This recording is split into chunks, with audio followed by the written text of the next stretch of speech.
sa maraming Pilipino, walang mabigat na problema na hindi madadaan sa ngiti at tawa. Ngayong ipinagdiriwang ang International Day of Happiness, alamin kung ano nga ba ang sikreto sa pagiging masiyahin natin. May report si Mariz Umali. Maraming beses nang napatunayan sa samot-saring larangan. Iba ang galing ng Pinoy. Pero sa dinami-dami ng karangalang naikabit sa Pilipinas, iisa ang pinakasikat na abilidad ni Juan de la Cruz.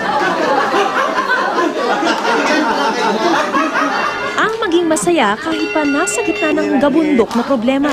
Kapag nga naman nasa Pilipinas, nagiging totoo ang kasabihang, laughter is the best medicine. Ano man ang suliranin mula sa mahinang benta, ganun lang po, para maakit din siguro yung bumibili sa'yo. kahit pa matindi ang pagod mula sa maghapong pagbabad sa araw.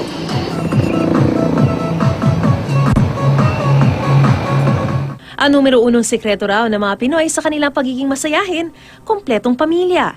Tumawa lang ng tumawa, nabubuhay ang tao. Ngayong araw, March 20, ipinagdiriwang ang International Day of Happiness. Hinimok ng United Nations General Assembly ang mga lider ng mga bansa na isaalang-alang ang kaligayahan ng kanilang mga nasasakupan sa paggawa ng mga polisiya at batas. Dahil ang paghahanap ng kasiyahan, isa raw sa mga pangunahing layunin ng sangkatauhan.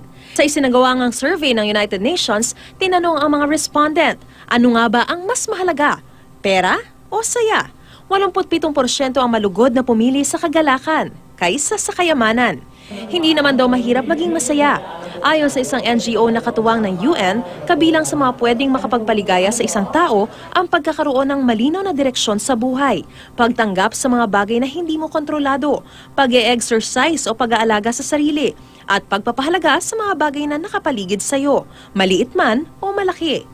Nasusubok ngayon ang galing ng mga Pilipinong maghanap ng rason para maging maligaya araw-araw. Lalo na't marami ang diinurungan ang 100 Happy Days Project. Ang hamon, mag-post ng mga larawan na nagpapakita ng mga nakakapagpasaya sa kanila sa loob ng 100 araw. Sisiw na challenge para sa mga Pinoy, lalo't dito sa ating bansa, tila araw-araw naman, International Day of Happiness. Yung happiness is a state of mind. Joy is a state of being. Pagka tayo ay joyful, para tayong nasa isang estado na wala na tayong mahihingi pa. Mariz Umali, GMA News.